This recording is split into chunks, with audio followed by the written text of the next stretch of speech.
hardin. Medyo marami nga lang panauhin dahil maraming disenyo. Pansamantalang nararanasan ko maging kasapi ng dugong bughaw dahil hindi halata. Dahil mukha daw akong incheck. Ere na pala si Mare. Busy siyang kumuha ng video. Siyempre, hindi tayo papakabog.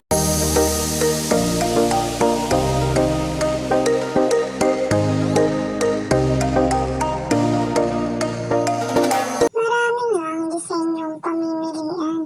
Ikaw na lang bahalang magdesisyon. Medyo hirap nga lang akong mamili, kaya nililibot ko na lang. At eto nga Mare, lilibot ko na kayo sa aming hardin ng mga Disney princess. Huwag kayong malilito, Mare. Ako lang to, si Cinderella, ang nawawalang prinsesa. Dahil apura ang trabaho. At eto nga Mare, hindi lang prinsesa ang makikita nyo rito. Meron din mga alien. Buti na lang at gawa sila sa mga bulaklak. Kung hindi, nawala na talaga ang prinsesa na yan. Shoota Mare, nakasirap pa yata ang lola nyo. Hindi ko nga ine-expect na ganito kadami ang mga panauhin namin. Hanggang dulo, napakadaming tao. At may naisip pang ang kalokohan. Uy!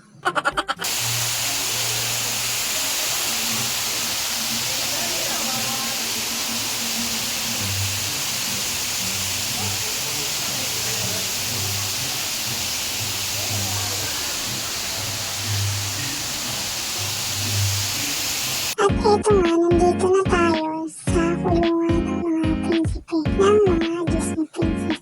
Shoota Mare, kaya pala hindi na sila nag-anyong tao dahil nakakamatay. Ito nga ang mga katauhan nila, basahin nyo na lang.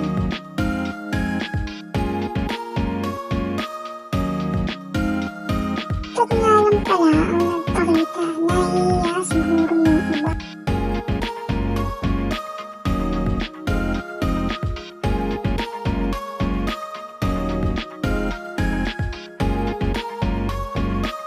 Ituloy na nga natin ang paglilibot. Eto nga, tinatamad na ako.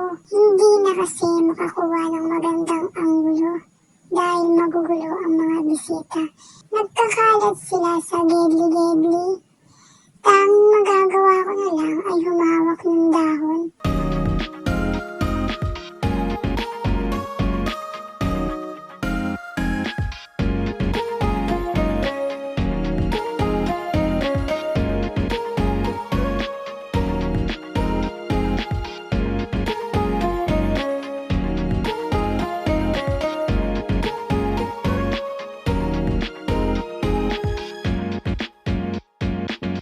I-montage na lang